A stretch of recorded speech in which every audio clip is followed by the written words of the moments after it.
ओम शांति। 27 सितंबर 2024 की मुरली से मुख्य पॉइंट्स। तो पहला पॉइंट है, बाबा ने कहा अपने को आत्मा समझो और बाप को याद करो तो तुम्हारे पाप नष्ट हो जाएंगे। अर्थात जब हम स्वयं को आत्मा समझते हैं तो हम परमात्मा को बहुत जल्दी कनेक्ट कर पाते हैं, उससे अपना कनेक्शन बहुत आसानी से जोड़ पाते हैं। तो जब हम परमात्मा को याद करते हैं तो हम सारे विकारों से स्वतः दूर हो जाते हैं और जो हमारे पाप हैं वो अपने आप नष्ट होने लगते हैं। कहते हैं ना, हमारे माँ बाप भी कहते हैं कि किसकी संगत में रहते हो उसका रंग चढ़ता जा रहा है। तो जब हम परमात्मा की संगत में रहते हैं तो हमारे अंदर उसकी अच्छाइयाँ स्वतः आती जाती हैं और जो हमारे पाप हैं वो अपने आप नष्ट होते जाते हैं। दूसरा पॉइंट है, आत्मा पवित्र होने से फिर पवित्र शरीर भी मिलता है। अर्थात जब हमारी आत्मा पवित्र होगी, जब हम परमात्मा के संग में रहेंगे, उसका रंग हमारे ऊपर चढ़ेगा तो हमारी आत्मा स्वतः पवित्र बनती जाएगी और जब हमारी आत्मा पवित्र हो जाएगी तो हमें पवित्र शरीर भी मिलेगा। अगला जन्म हमारा एक बहुत अच्छे परिवार में होगा जहाँ ना कोई दुख होगी, तकलीफ होगा, एक अच्छा परिवार होगा। और सबसे बड़ी बात, अगर आप इस जन्म में पुरुषार्थ करते हो तो आपका आने वाले सारे जन्म बहुत अच्छे होंगे। इसलिए स्वयं को पवित्र करना है और परमात्मा के संग में रहना है। तीसरा पॉइंट है, हम आत्मा भाई भाई हैं, यह अभ्यास करना है, देह अभिमान में नहीं आना है।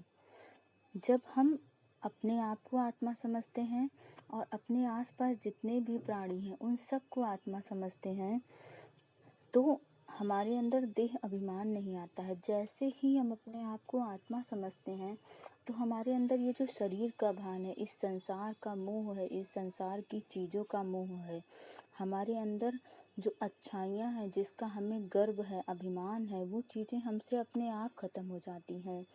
जितने भी हमारे आसपास लोग हैं जिनसे हमें ईर्ष्या द्वेष है, जब हम उनको आत्मिक रूप में देखते हैं तो हमारे अंदर उनके लिए दुर्भावना स्वतः ही समाप्त हो जाती है। जैसे ही हम किसी को आत्मा समझते हैं तो इस संसार की सारी चीज़ें यहीं की यहीं ख़त्म हो जाती हैं, क्योंकि आत्मा तो निराकार दुनिया की बात है ना। हम स्वयं परमात्मा की बात कर रहे हैं तो अपने आप को आत्मा देख रहे हैं और अपने आसपास के लोगों को आत्मिक रूप में देख रहे हैं। तो हम स्वयं परमात्मा से कनेक्ट हो जाते हैं और इस समस्त संसार को भाई बहन मानने लगते हैं, जिससे हमारे अंदर जो देह अभिमान है वो खत्म हो जाता है। चौथा पॉइंट है, पुण्य आत्मा बनने के लिए याद की मेहनत करनी है। अर्थात जो बाबा की जितनी भी मुरली में जो भी पॉइंट रहती है वो सब एक दूसरे से कनेक्ट रहती है। अगर हम किसी एक को भी फॉलो करते हैं, एक का भी सम्मान करते हैं तो बाकी सारी चीज़ें स्वतः अपने आप होती जाती है।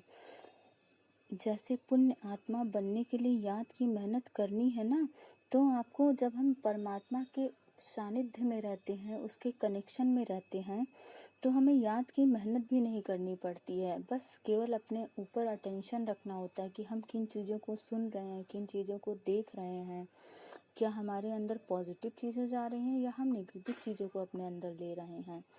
बस हमें इन्हीं चीज़ों पर अटेंशन रखना है और जैसे ही हम इन चीज़ों पर अटेंशन रखना सीख गए, हम परमात्मा से कनेक्ट होने लगेंगे। और जहाँ हम परमात्मा से कनेक्ट होने लगे तो आपको किसी चीज़ में मेहनत नहीं करनी पड़ेगी, केवल एक परमात्मा को याद करने की मेहनत करनी है आपको। बाकी इस दुनिया के मान शान सब आपके पीछे भागे भागे आएंगे। पांचवा पॉइंट बाबा ने कहा है, स्वमान की सीट पर स्थित रह सर्व को सम्मान देने वाले माननीय आत्मा बनो। मतलब पहली बात तो हमें खुद को आत्मा समझना है, खुद को शक्तिशाली आत्मा समझना है और बाकी आपके आसपास जितने भी लोग हैं, इस संसार में जितने प्राणी हैं, सबको आपको सम्मान देना है। जब हम इस संसार की बात करते हैं तो हमारे अंदर तुरंत दूसरों को लेके ईर्ष्या, द्वेष, जलन, इन सब की भावना आ जाती है, लेकिन हमें ऐसा नहीं करना है। हमें हर इंसान को सम्मान देना है और जब हम दूसरों को सम्मान देते हैं तो वो सम्मान खुद हमारे लिए वापस आता है।